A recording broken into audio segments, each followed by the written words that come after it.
I'm Traffas with AuctioneerTech. In this episode of the Auction Video Podcast, we're going to look at the right way to wrap and store your cables. Now, I've seen cables stored a lot of different ways, most of which, quite frankly, make me want to cry.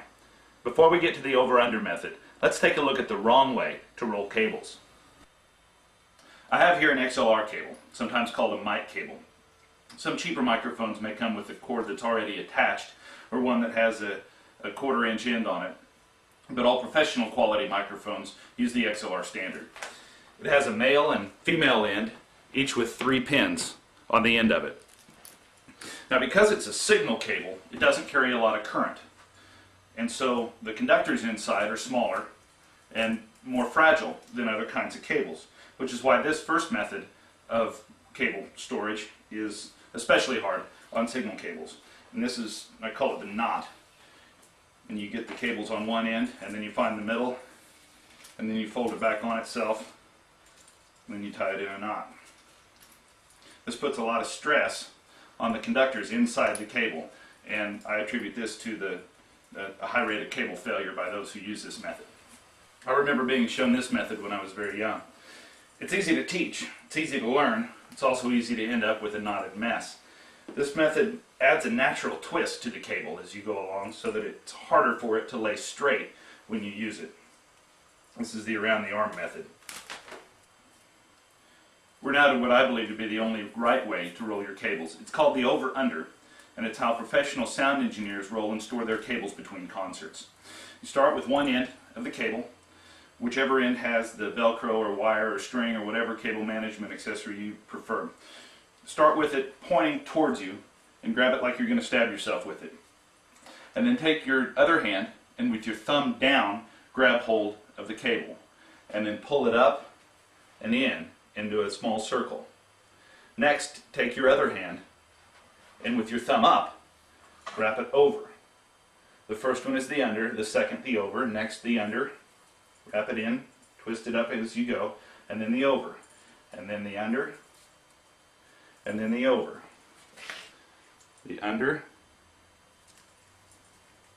and the over. Now, for most cables, I like a wrap that's about just a little bit less than the size of a coffee can. For larger extension cords, you're probably going to want a larger loop. For smaller cables like USB or network cables, some earphone cables, you're probably going to want a much smaller loop. Now remember that if you've been wrapping your cables the wrong way for a long time, they're going to have some natural twists and turns in them. And so the first time you try this, you might have some knots due to a cable that's learned the wrong method. But if you do it this way enough, your cables are going to be nice and straight and true, and you're going to be able to do some fun things. Let's go outside and take a look.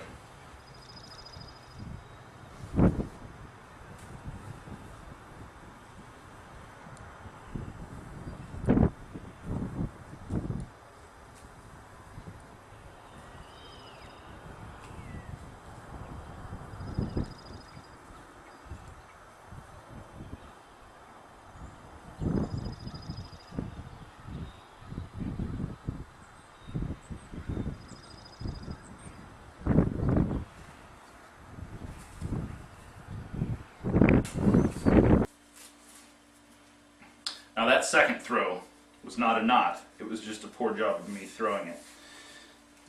So when you throw, make sure that you're holding on to the end that you started with in the first place that has the cable tie on it.